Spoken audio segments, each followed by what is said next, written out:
মাগরিবের নামাজের পরে হাসবুনাল্লাহু নি'মাল ওয়াকিল এই দোয়াটা যদি 33 বার করে পাঠ করতে পারে, আল্লাহ পাক নগদে তাকে 4টা পুরস্কার দান করে দেয়। যেরকম সুবহানাল্লাহ।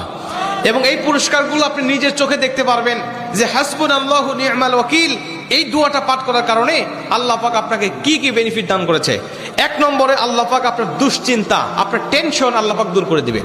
আপনি যত বড় দুশ্চিন্তায় থাকেন না কেন, আপনার টেনশন আপনাকে একদম শেষ করে দিচ্ছে। আপনি যদি হাসবুনাল্লাহু নি'মাল ওয়াকিল মানে আল্লাহ আমার জন্য যথেষ্ট, আল্লাহ আমার জন্য অভিভাবক হিসেবে যথেষ্ট, আপনি যদি দোয়া করতে পারেন, আল্লাহ পাক বলেন যে আমি আল্লাহ পাক তার টেনশন, তার দুশ্চিন্তা একেবারে দূর করে দেই। এটা হলো প্রথম নম্বর বেনিফিট। দ্বিতীয় নম্বর বেনিফিট হলো যে এই দোয়াটা যদি কোনো ব্যক্তি নিয়মিত পাঠ করতে পারে, রাসূল সাল্লাল্লাহু আলাইহি ওয়াসাল্লাম বলেন যে আল্লাহ রাব্বুল আলামিন তার বিপদ আপদ বালা মুসিবত আল্লাহ পাক দূর করে দেয়। এটা আল্লাহ পাক নিজেই তার জন্য সাহায্যকারী হয়ে যায়। বিপদ আপদ বালা মুসিবত তার সামনে আর কিচ্ছু রাখে না। আপনি যত হাসবুনাল্লাহু নি'মাল ওয়াকিল পাঠ করবেন, তত আল্লাহ পাক আপনার সামনে থেকে বিপদ বালা মুসিবতটা দূর করে দিবে। এটা হলো 2 নম্বর।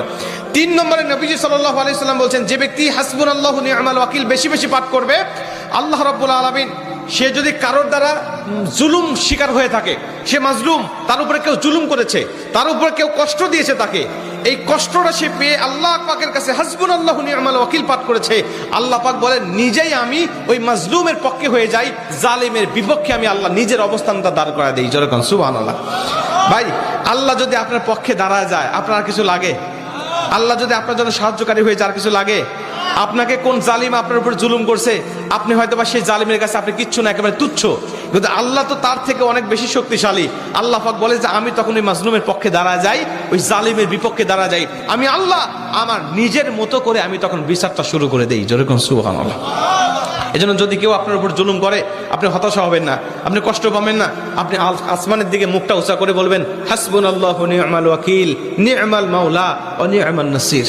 আপনি এই দোয়াটুকু শুধু পাঠ করবেন, দেখবেন যে আল্লাহ পাক আপনার সব হতাশা, সব দুশ্চিন্তা, সব টেনশন আল্লাহ পাক মুহূর্তের মধ্যেই আল্লাহ পাক আপনার দূর করে দিয়েছে। যেরকম সুবহানাল্লাহ। এবং 4 নম্বরে রাসূল সাল্লাল্লাহু আলাইহি ওয়াসাল্লাম বলছেন যে তাকে আল্লাহ পাক দুনিয়া এবং আখিরাতের কল্যাণগুলো আল্লাহ পাক তাকে দান করে দেয়। দুনিয়াতে যত কল্যাণ, যত খারাপই আছে এগুলো দূর করে দেয়, কল্যাণগুলো আল্লাহ পাক দান করে দেয়। আবার আখিরাতের যত কল্যাণ লাগবে আপনার সব কল্যাণগুলো আল্লাহ পাক আপনাকে দান করে দিবে। আল্লাহ পাক আমাদের সবাইকে এই 4টি ফজিলতগুলো পাওয়ার আশায় হলেও আল্লাহ পাক আমাদের সবাইকে এই হাসবুনাল্লাহু নি'মাল ওয়াকিল এটা মাগরিবের পরে 33 বার, অনেক মুহাদ্দিস বলছেন ফজরের পরে 33 বার, যদি কোনো ব্যক্তি 11 বার পড়তে চায় সমস্যা নেই, কিন্তু 33 বার পড়তে পারলে সবচেয়ে ভালো ফলাফল পাওয়া যায়। আপনারা অধিকাংশ 33-এর অধিক পড়লেও কোনো সমস্যা নেই। এক কথায় যে ব্যক্তি হাসবুনাল্লাহু নি'মাল ওয়াকিল বেশি বেশি পাঠ করবে, আল্লাহ পাক তাকেই এই ফজিলতগুলো দান করবে। যেরকম সুবহানাল্লাহ। যতগুলো আমলের কথা বলা হয়েছে আল্লাহ পাক আমাকে সহ সবাইকে আমল